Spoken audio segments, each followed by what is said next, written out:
Hey everybody, my name's Anthony, welcome back to another video, and today is going to be a slightly more laid back kind of video instead of more of the funny things, but I am going to talk about a very serious issue that's happening to TF2 at the moment. Sorry for the bad quality, it's just I had to put it at a lower setting so I get more FPS and actually bunny hop. This is bunny hopping mode. If I say it's an issue, then it gives it a little bit of a bad light, so I'm just going to talk about it as a topic instead. So the topic we're going to be talking about is competitive in TF2, and we all saw this coming. There's been stress tests. I know a lot of you had a chance to play it, me personally, and yeah, it's looking good, apart from a few minor bugs. It should be great. This should be amazing for the TF2 community, a chance to expand and to bring back old players that stopped playing because it was just boring, just pub stomping all the time. That's not to say TF2 is dying. If Valve kept on going on without competitive and kept adding new stuff anyway, I'm sure TF2 would stay at quite a high fan base. But if they added TF2 competitive, then there is loads of opportunities to be had. Now, it's quite funny to look at TF2 as an esports title, but it's very possible as there are loads of good players such as Truck, Mailer, Tag, all these guys. I know there's also competitive shoutcast channels such as Team Fortress TV that cover competitive matches and have been for quite a while now. But this opens a new door for new players or old players that are really good at the game who want to be noticed. Or does it? Let's look at the game we're playing right now, CSGO, and I know most of you, or if not all of you, know that it was CSGO from the beginning. There's a rank group called the Silvers, which range from Silver 1 to Silver Master Elite. Naturally, since it's the lowest rank in the game, there are going to be a few bad players here and there. But there's a reason why it's referred to as Silver Hell. Silver is packed to the brim with not only bad players, but smurfs, cheaters, hackers,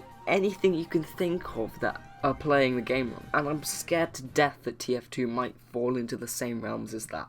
Higher ranked players playing as lower ranked accounts, more cheaters being brought into the game to just annoy people or generally be dipshits. But for CSGO, yes, it's annoying to have smurfs, but they can't always carry. TF2, especially sixes, is a team game like CSGO, but it's significantly easier to carry, I find, in TF2 than CSGO. This can be devastating for smurfs who decide to play at a lower rank. This is no way bashing on TF2 and what could happen in competitive TF2. Valve are doing a good thing on promoting this game and giving it a competitive mode where a lot more players can appeal to rather than just pubs. Heck, it might even save the fucked economy.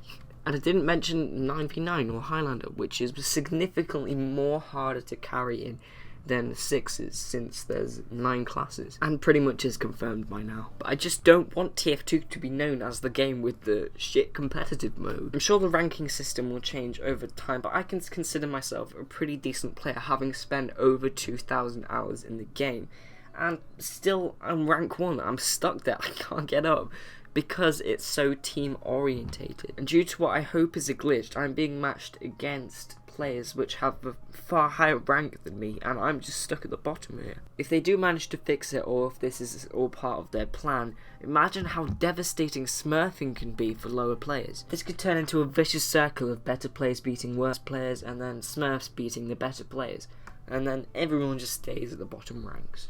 There's not much that I can see Valve do to help this issue, but hopefully they can do the right thing. And then hackers come in. Of course, hackers, the little dipshits they are. And I know the VAX system is very trustworthy in taking down hackers and Gaben's overall plot to consume the world. But I feel like since the matches are so much shorter than other competitive games such as CSGO and stuff like that, then it's going to be really hard to track down hackers. If they're blatantly obvious, yeah, you can vac them, they can all burn in hell, but the ones that aren't so obvious can get away with it and can do for quite a while, since the matches are so short. If Valve decides to implement an Overwatch feature such as the one in the CSGO, which you can overwatch a player and determine if they're hacking or not, their judgment will be skewed since the matches are so short, like I said before. It takes a CSGO player like a good 10 minutes to see if they're not hacking or not, if not more if they're really hiding it. And if they're not actually hacking, they can be vaxxed for no reason.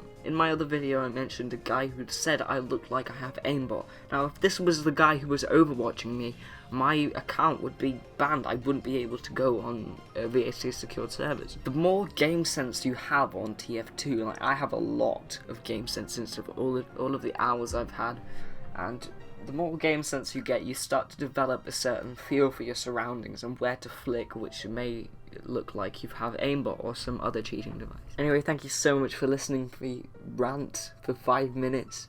If you have an opinion on this topic, feel free to leave it in the comments below. And I'll see you in the next one. Bye.